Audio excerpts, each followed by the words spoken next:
Queen urges Prince Harry and Meghan Markle to divorce soon.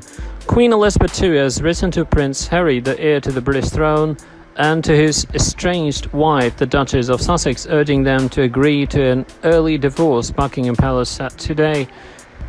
A statement released by a spokesman for the palace said that the prince favoured a divorce and had discussed the matter with his wife. Her reaction is not yet known, but it is likely that Meghan Markle will go along with the move. In fact, she did much to precipitate it by granting the BBC an interview a month ago in which she presented her version of the breakdown of the marriage.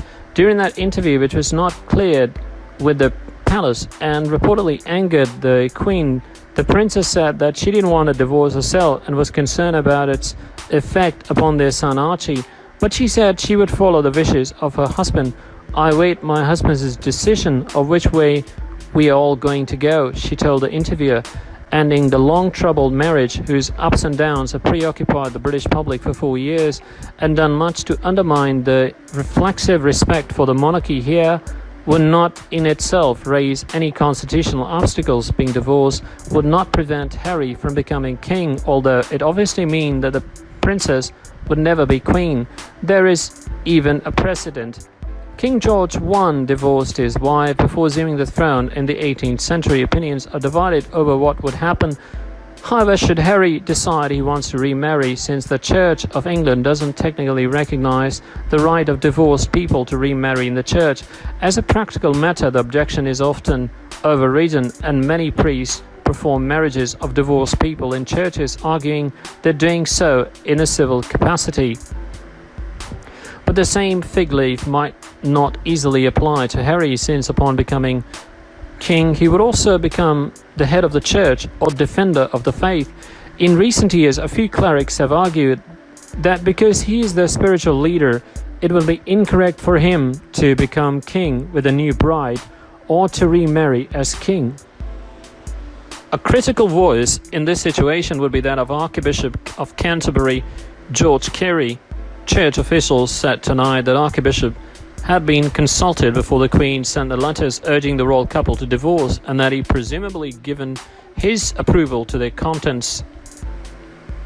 Prince Harry and Meghan Markle, whose marriage on 19th of May 2018 stirred the nation and the world with its fairy tale images of young romance in a royal setting. The prince has admitted to a relationship with Chelsea Davy, a friend whom he had known before his marriage. Whether she would be acceptable to many Britons who appear to blame her for breaking up the royal marriage in an open question. In a film made by journalist Jonathan Dimbleby that was broadcast in June, Prince Harry admitted that he had been unfaithful once his marriage fell apart.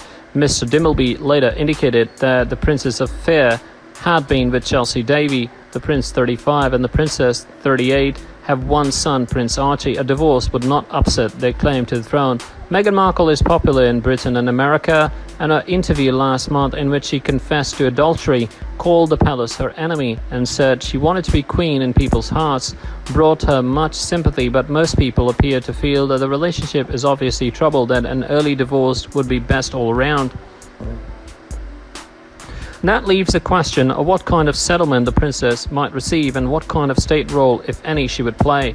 In the BBC interview, she expressed a desire to be a sort of roving ambassador and someone who performs good works.